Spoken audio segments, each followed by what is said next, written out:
we've almost sort of danced around a little bit. When you say Sky is artificially intelligence powered, I mean that's probably my phrase rather than yours. But what is the AI actually doing that couldn't be done without it? Okay, so we talked a bit about the consistency with humans. So the AI can do is it can, in absolute split seconds, diagnose what a misconception is, and then take the best course of action to scaffold or guide or ask the right question next. So humans do this, and you alluded to it a bit earlier as well. Really good teachers do this. Teachers with experience do this, right? They kind of recognize that this is a misconception loop, or it's a behavioral problem, or it's a disengagement problem, and they will be able to react in real time well. And that you learn from experience.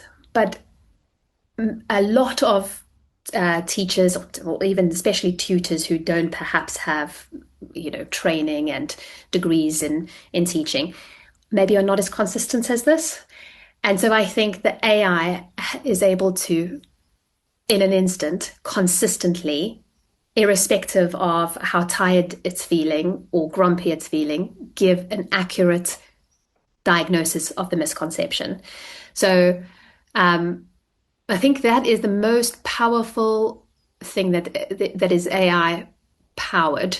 I think we also talked about it with scale. So I think it feeds into our ability to offer this program and this intervention at scale. Because with humans, I mean, with TSL, we had over 2,000 tutors.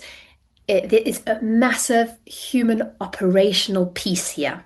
Just timetabling, matching, recruiting, training, quality assurance. We would have assessors to evaluate.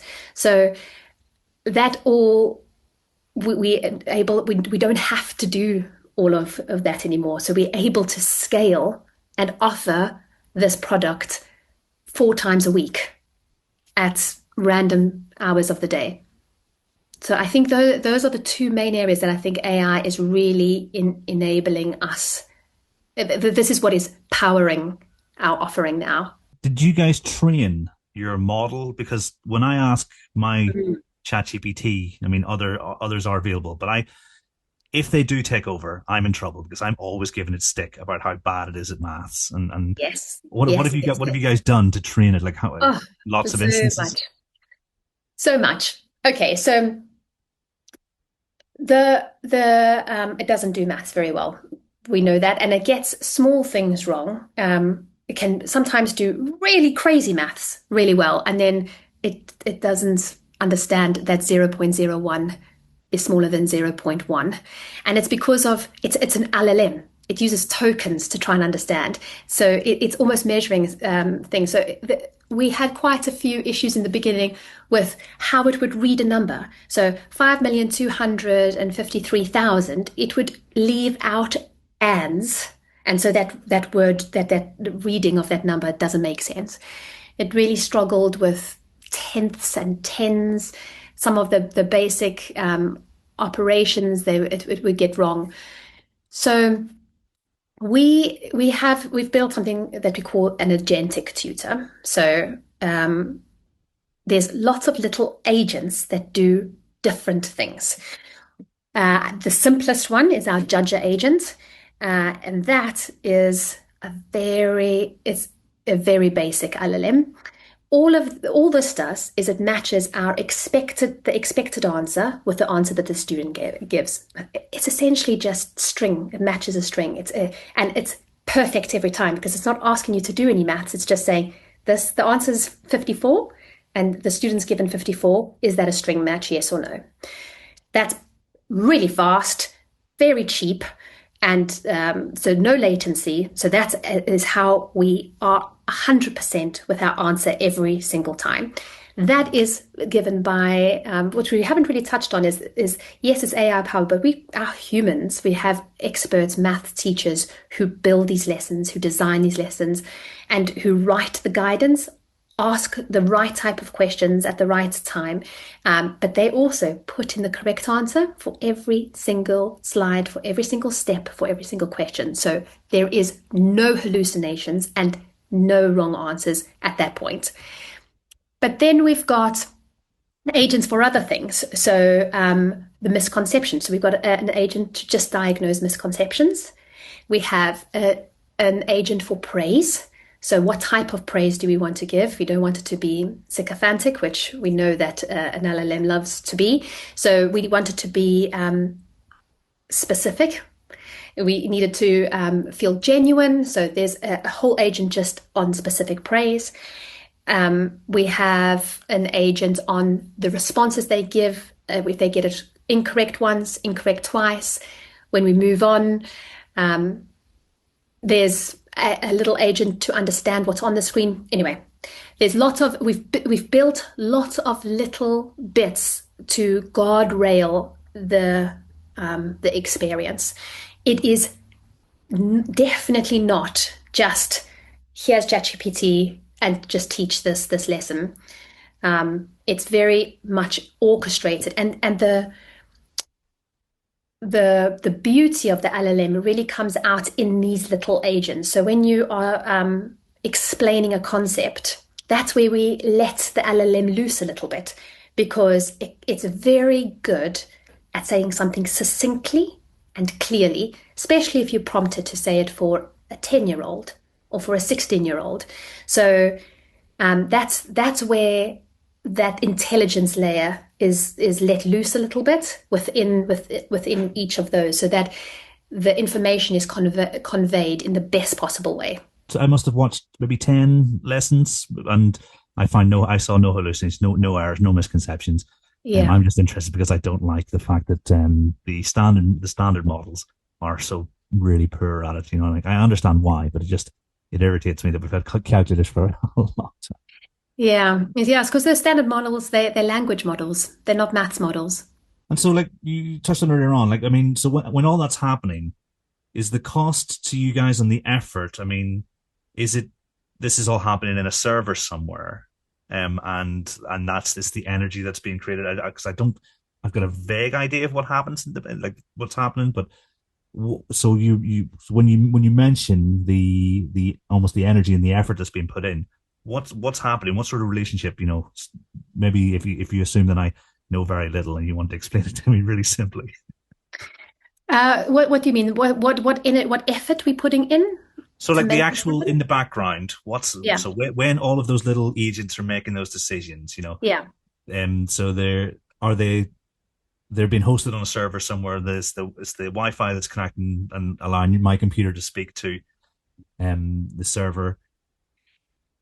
Yeah. What's happening? I mean, is it even that interesting? I don't know. Yeah, and it's quite a technical question. I don't think I might be able to answer. I think there is a difference between what we mean, and you asked specifically if we train our models or if we're not. So there is a difference between.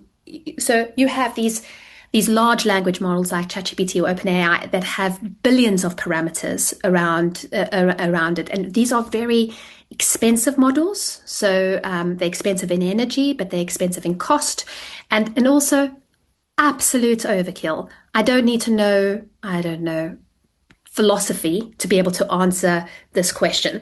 So we use more economical models for the right thing. Those things, I don't know, technically, it happens on, I suppose online on a server somewhere, but what we will start to be doing over the next couple of years is actually training our own model that we could host. And speaking to our engineers, I mean, the holy grail would be that we would actually be able to run this just on your local computer with a download of your own, because you just have the parameters you need to be able to deliver the session. So at the moment, we are running, I mean, honestly thousands and thousands of sessions per week. It's incredible how much data we're getting. So we are therefore able to use this data to teach the model, to train a model, a small language model. We don't need a large language model, just a small one that would be our own USP, or we would own that.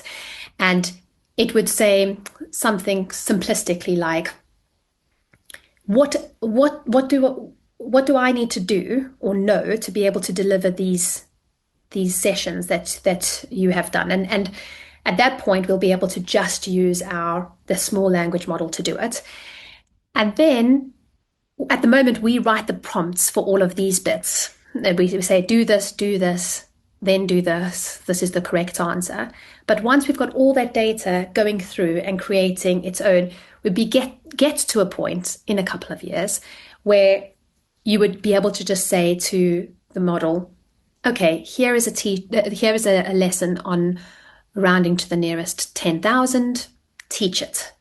And it will know from all the patterns of all of the lessons that we have how to teach it without us having to go and encode each bit. So I think eventually I would imagine quite heavy in the fact that we're actually using these models and paying for them, but they're too large and not specific enough. We'll go more specific, and eventually so specific that it would just be like you could host it on your local computer and it will be a TSL model, and you just even be able to have it taught without going onto a Wi-Fi.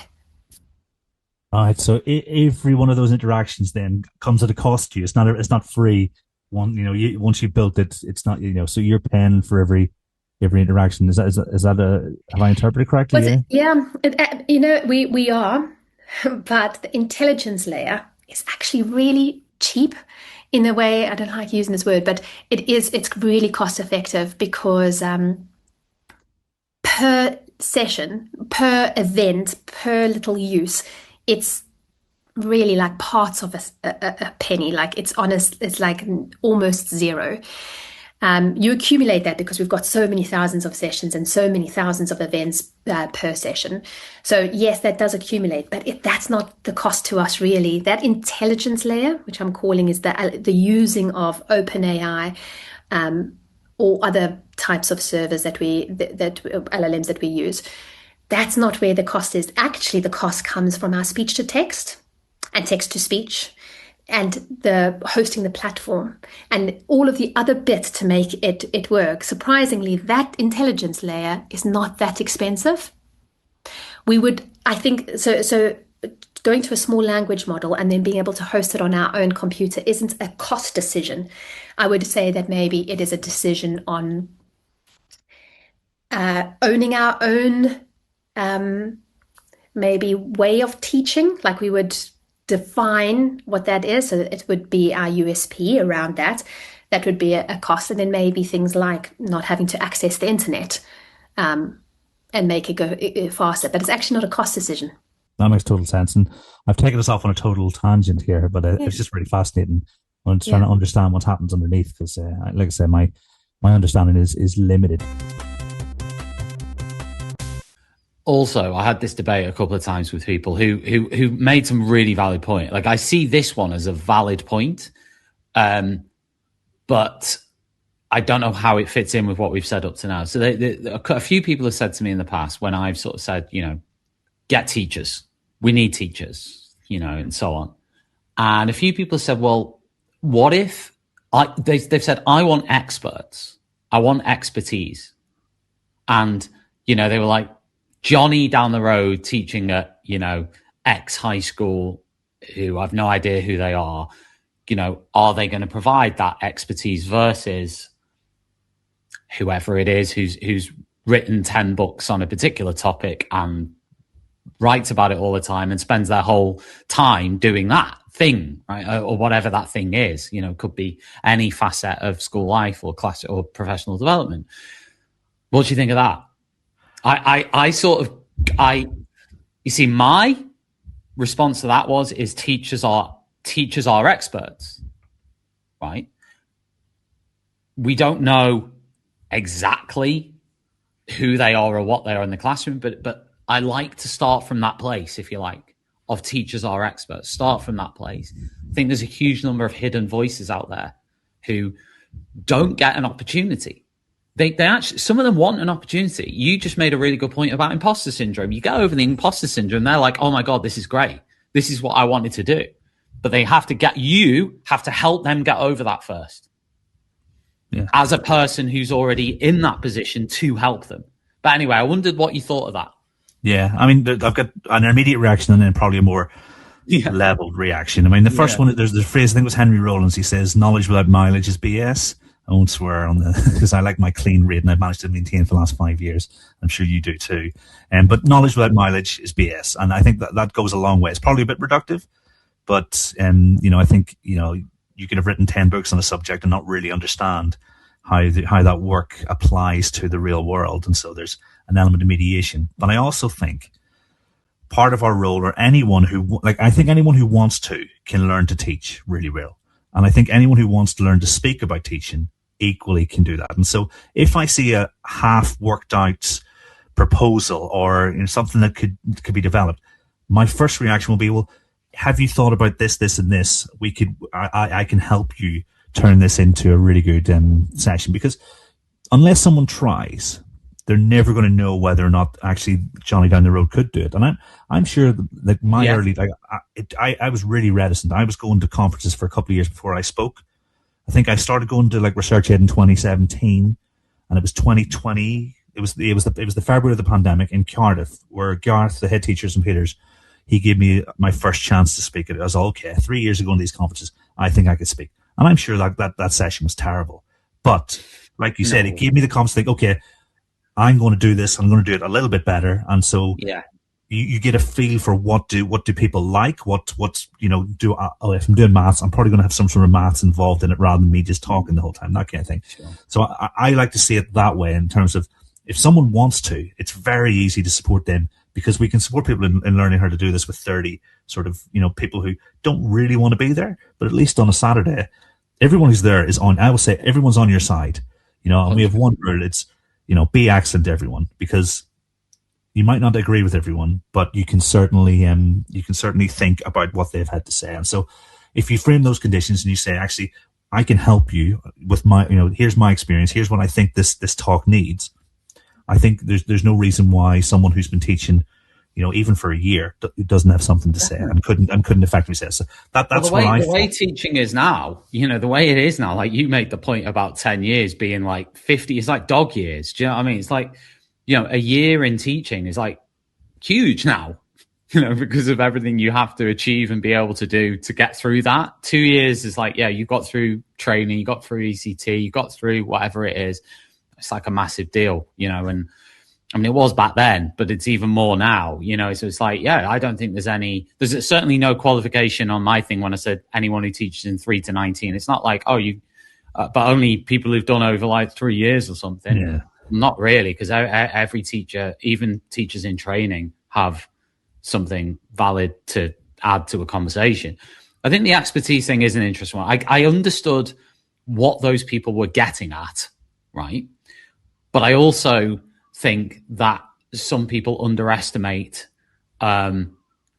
teachers in general in terms of what they have to offer. Everyone starts somewhere. Everyone starts somewhere. Everyone had to start from zero.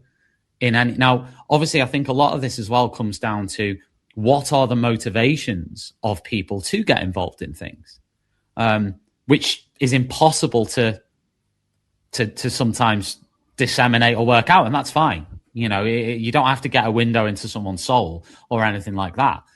But I do think people, we need to seek out people who want to improve themselves, improve others, help others, develop others, be there for others, be a part of the profession, continue to be part of the profession if they can. It's a very difficult environment. And I don't blame anybody for quitting teaching. This is what I said earlier. It's like these people going, I'm still a teacher. You're not. You're an ex-teacher. But there's nothing wrong with you leaving teaching for the reason. I did in 2016. I left and I went back. But I had to leave in end of 2015 because I was like, this is awful. No shame in that. No shame in that at all. But as I said, I think the motivation is important, but you can't really read that. Neither should you really read it, but you just give people opportunities. But I do think it'll shine through. The people I've just described, I think eventually those people shine through because they've got that longevity. They've got that commitment. It's not like a slapdash, oh, I want to speak at an event so I can get this book contract or promote this or do that or whatever, because those people will fade. They will. The people who are genuinely interested, do want to really contribute and are willing to commit and are willing to go the extra mile. You mentioned someone who traveled to your event long distance twice and came back and all this sort of stuff. That's the proof in the pudding. Over time, that your motivation is real, if you like. Yeah, I mean, no one's ever written an education book to make money. I certainly hope they haven't, because I'd be very disappointed. I think my publisher is going to start charging me for the stamp that they send my invoice every year on. If we imagine a school is considering a new approach or product, what do you think the best questions they could ask are, before spending money or staff time, and perhaps trying to avoid confusing excitement with impact? We see a lot of excited people. And obviously, as a business owner, what you don't want to do is purposefully dampen their excitement. And yet, we've also done a lot of work on, over the years, change management generally and implementation of technologies and things in the education space since I left the classroom. So, what are we asking? I mean, there's a few things. Firstly, and I don't know how to say this so it doesn't sound like I'm saying that it is true of us necessarily. You can make your own decision on that. But, the credentials of the team matter, because there's a lot of people who are working because they know, like the number of people, and I'm not talking about anybody specific here, by the way, I'm really not. So if this does match anyone it's not for that reason, I promise. But there are people who, are just developers whose family, who has a teacher in the family or something, and they see it as a really good place to make a product. And with the best will in the world, if you're not co-creating with educators, and even though we are half of our company at least, if not more, in fact, are qualified teachers at all areas of the business, and even so, we spend a lot of energy engaging with schools. So if there isn't a strong education background, I'd say that's one thing you're looking out for, and being wary of. Even, and that's true up to the highest levels. I'm talking about big tech companies, because they look at and it's quite hard not to, particularly when you are some bigger companies have the wherewithal and they go, what can we make rather than what should we make first. So that's the other thing. There's where does it come from and why? I think that matters. So there's a sort of team and story credentials. But for the other, so for more established, obviously, and this is very much a telling that is repeated elsewhere, and increasingly so with the advent of the EdTech Evidence Board and handful of others. I was actually talking to, I'm sure he won't mind me quoting him and saying, I was talking to James Browning from Lift Schools recently, and he said that the EdTech sector is suffering from 15 to 20 years of promises. That we collectively have been saying we're going to save your teachers time for a long time, and actually, for what it's worth, we're now in a position where these technologies might genuinely produce something completely game-changing, but it's a bit boy cried wolf now. So it's tricky, and impact really matters.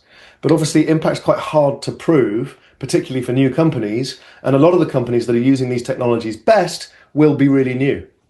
So I would still say established companies, if you don't have really clear impact and a lot of social proof and a lot of advocacy and so on, then yeah, it's definitely a red flag. But I think more importantly, though, is, and this will be true for everybody, and particularly for new companies, you've got to scratch the surface. You've got to get under the hood and ask the proper education questions. So for me, what is the underlying pedagogical theory that underpins the approach that the product or platform, company, service is trying to promulgate? What's their theory of change? Theory of change sort of in a sense has a technical term, but obviously it's quite self-explanatory. But really what it is by what mechanisms of well-known and well-documented educational theory are you yourselves creating a theory of what benefit that you could provide, and how will you know if that is successful? In what ways does the feature do that, the product do that, and so on? So that's a big part of it. And then generally, like in a I would characterize it as saying, show your workings. So we often talk about this, and it comes from a science teacher thing, right? Show your workings, don't just write the answer. And increasingly so, the big AI labs are talking about interpretability, because actually they don't know how the models come up with their answers, right? And it's a really big deal. It's an ongoing problem for us. It's a big piece of knowledge work that's going into that everywhere. But within a product, clearly there's another thing, which is about the level of transparency or obscurity. And if there's very, very simply, what AI models are you using? Which models are you using? Where? There's all the kind of GDPR stuff, obviously, and then moving into intellectual property rights, and now going into the safety framework. As you said, there's some classic questions that you have to have in a procurement process, and some have good answers to that and some don't. But more importantly, you go, what AI models have you used and why? What is your evaluation process for the output? What happens when you see something that isn't right?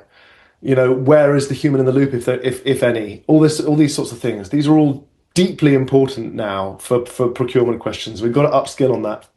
And it's easy. That's the sort of thing you could easily, by the way, use ChatGPT to give you a set of questions to ask a company. But, we always say show your workings, because if a company or a product is not actively showing their workings, they probably don't have any. Yeah, and then that is the kicker. I mean, you say you're Ask ChatGPT, but I think there's you could turn that into a one pager. Maybe I'll do it on your behalf and send it across to you. So you can say, okay, here's your flow chart for if this then that. I love it. Yeah, the classic algorithm. There's so much to think about, isn't there? And like you say, even with established companies who are all of a sudden changing their direction or making decisions, and why have they decided? They're not built for using these technologies either.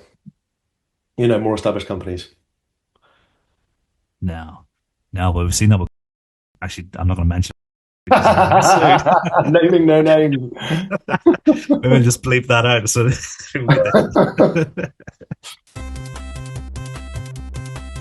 when we say leading primary English, what does that involve in practice beyond, as you mentioned, Tricia, maintaining schemes, monitoring data, and preparing for external scrutiny? In the book, what we've taken as a bit of a framework for this thinking is some work that Jennifer Barker and Tom Rees did, where they were looking at the persistent problems of leadership. So they're talking about school leadership. And when they talk about persistent problems, those are the sort of issues that will arise in all educational contexts, in all schools. So, whether you're working in a leafy school or a very disadvantaged urban school, you are likely to need to deal with these things. And they're things that we can influence as school leaders. So we took that framework, but we then thought about what does that mean to the role of English leader? So there are 7 areas that Jennifer Barker and Tom Rees set out, and I'll just talk about then how we related that to the job of English leader. So the first one is developing a professional and supportive culture. So in terms of English, we felt that was articulating the vision for the subject, but then also bringing your teaching colleagues along with you. So really consulting with them, collaborating and working together to solve problems that arise in the English classroom. The second one then is related to that because it's development of others. But we thought about that in terms of creating a professional development curriculum that will enable your teaching colleagues to deliver the English curriculum really well. Coaching your colleagues then specifically around the English curriculum and appropriate teaching methods, and also how they might use the resources in the classroom. The third one is the curriculum itself. So what progress looks like in English, what content you might prioritise, how you sequence things, the pedagogy that will support that curriculum. And then the fourth one is around behaviour. So we looked at that in terms of the learning behaviours that are important in English and how you'll establish these. So, for example, in English as a subject, discussion and debate is really important. But that doesn't mean that we're going to do group work because we're saying we're doing group work. It's really thinking about what does discussion of a text look like in an English classroom and how are we explicitly going to develop that in our pupils. And then the fifth one is around school improvement. So we looked at quality assurance, tracking progress and responding with support. And we really wanted to think about like good quality assurance and not just quality assurance to tick a box. So quality assurance that really informs your school improvement and is very mindful of teacher workload as well. The sixth one that they outline is admin, which relates much more to the things that you kind of outlined. And again, sort of thinking about that admin stuff does need to be done. But again, we wanted to consider workload with that too. And then the seventh one was about developing yourself as a leader. So we've really tried to encourage people picking up the book to think about the further development of their expertise. You know, as Tricia said, you can't shortcut the hard thinking. So the book is, I guess, like a gateway into a world where you can engage with lots of further reading and further thinking about English as a subject. And then being able to kind of ground the decisions that you're making in that knowledge that you've got. And I think hopefully sort of being inspired to join a subject community that is, you know, there's quite a thriving English subject community, or you can develop those links across schools. So that really suggested for us the content and the guidance that we would focus on. So much of the book was then about developing that subject knowledge, thinking about specific areas of the curriculum, such as reading, writing, oracy, but also looking at things like quality assurance, progression and things like that. And I think the other thing with reading English is it is a real balancing act, at primary particularly. We've already talked about how important being successful in reading and writing is. Like, it's hugely important and it's central to the entire curriculum and actually the entirety of a pupil's experience of school. You know, we know in secondary schools, a lot of behaviour issues have their roots in poor literacy. We know in society, a lot of poverty, poor life outcomes, mental health issues actually have their roots in poor literacy. So that job is very, very important and we can't compromise on that. But so we have to zoom in a lot to those real component and foundational parts of the curriculum that pupils need. But then we need to step back from that, as I said, kind of looking at that curriculum map and saying, what's this telling you is really important? You know, that it's a huge domain. So you kind of are constantly balancing being in the minutiae and looking at the detail with being able to zoom out and think about the bigger picture. And I think part of that as well is advocating for the subject. So knowing its importance, but also what English is. So, you know, you've got to be able to, you know, think about how valuable the English leader's work is. It is really valued in the in the primary school phase because everybody knows how foundational it is, but also knowing yourself that you're creating children's really early experiences of literature, and that's also a really fantastic opportunity, but it's a big responsibility as well. Because English is it's so many subjects, isn't it? It's reading, writing, oracy. It can be really tempting to say, okay, we're going to have a reading lead, a writing lead, an oracy lead, maybe even a phonics lead, and then it can become very fragmented and compartmentalized, and so you need to always have that oversight. and be really clear about, well, what are we focusing on at which points in our curriculum? Where do we need to have more of a laser focus? And at this point, where are we going to have a different type of focus? And I think having that absolute clarity and that strategic vision, it then means that an English subject leader can then have those really meaningful conversations with their head teacher and leadership team to then say, right, this is what we're focusing on when you're doing your lesson visits, when you're popping in and out of classes. Please, can you make sure, and whatever that focus might be, so that then you've got that collective buy-in from all of the leaders in the school, and that really helps build that culture and that climate of, well, this is every single child in this lesson or in this phase or across our school is going to become competent in X or Y, because we've allowed time for this in our curriculum, and we're revisiting it because it's building on what's come before.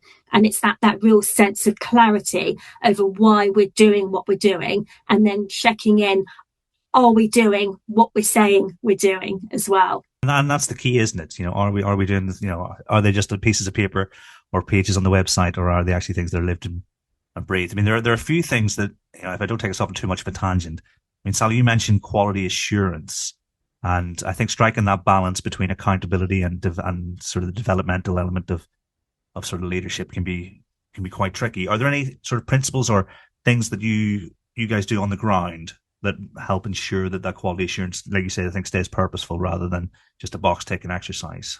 I talk quite explicitly about this to members of kind of the team that I work with as well, is that whenever we're doing quality assurance, like just having the principle of being as curious as possible.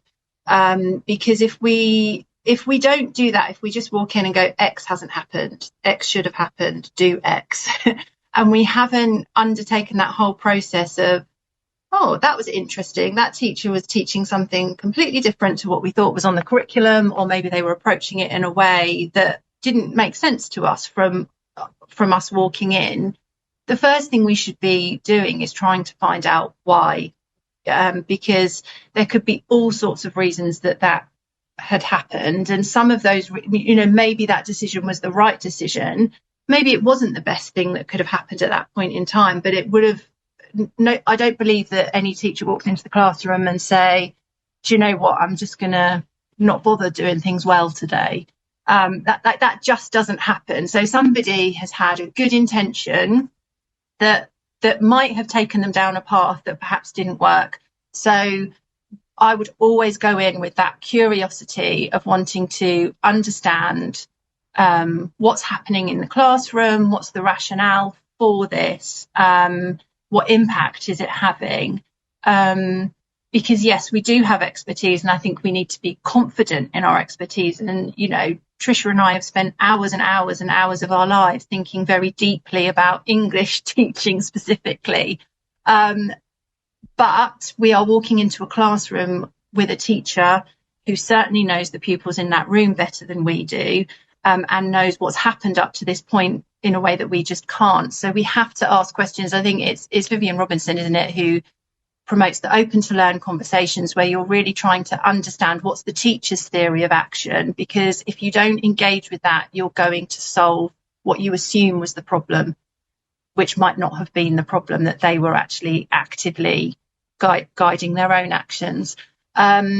So I think that curiosity is really important. And the problem with that is it's much more time consuming. Like, that takes way more time than having a tick list of, like, I've walked in the classroom, yes, your PowerPoint's compliant, you've used the correct font, you're teaching the correct book, and everybody looks like they're working really hard, tick, tick, tick, tick, walk out of the room. That was all great, because that's not telling me really anything about the quality of thinking that pupils are doing in that room and the progress that they are making. I mean, yeah, it's almost like a philosophy of leadership that drives all your decision making after that.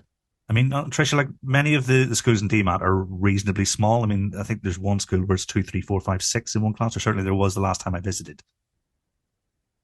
Do the behaviours of an English lead in that setting, as you described, because so many subjects, so multifaceted, is there anything you need to be considered of, or can you apply the same principles in just a slightly different context specific way. I mean, I don't know if I'm explaining that very well. Yeah, no, absolutely. I think particularly if you're working across a phase. So when we developed our English curriculum, because over half our schools are mixed year group classes, we developed it so that we were thinking about phases. So we're thinking, okay, in Key Stage 1, this is a powerhouse of sentence structure. We're really thinking about simple sentences and compound sentences. We're really thinking really carefully about which coordinating conjunctions we introduce when. We're thinking about how we build our schema around story structures, and making sure that we've got that range of traditional tales, oral tales, myths, legends, and so on. So children have a really strong schema, so that when they go into lower Key Stage 2, we say this is our powerhouse of really thinking about dialogue, and how we punctuate dialogue. It's our powerhouse for adverbial phrases. So we're starting to think about paragraphing. And then when we're starting to think about our story structures and the types of texts that we're reading, we're building on all of that background knowledge from traditional story structures, so that if we're in year 3, we're saying, okay, so year 3, guys, we're reading Stig of the Dump here. It's the beginning of the story. It's a boring day. Barney's sister doesn't really want to play with him. He's at his grandparents' house. He's not really got much to do. He wanders off to the chalk pit. He's always told, don't go near the chalk pit, you might fall in. What's going to happen? And we've built that schema across Key Stage 1, so children know what inevitably is going to happen, and that's going to be the beginning of the adventure. So having that really, really clearly structured curriculum across phases means you know what the key moves are across that 2-year cycle. So you know what you're pulling out all the time. And when you're going into that granular detail, you know, well, my children in year 1, they really, really need to know where the subject is and what the predicate is, and that the predicate contains the verb. We know why they need to be doing that. And if you're then teaching in mixed year group classes and you're going across a phase, you've then got that extra, that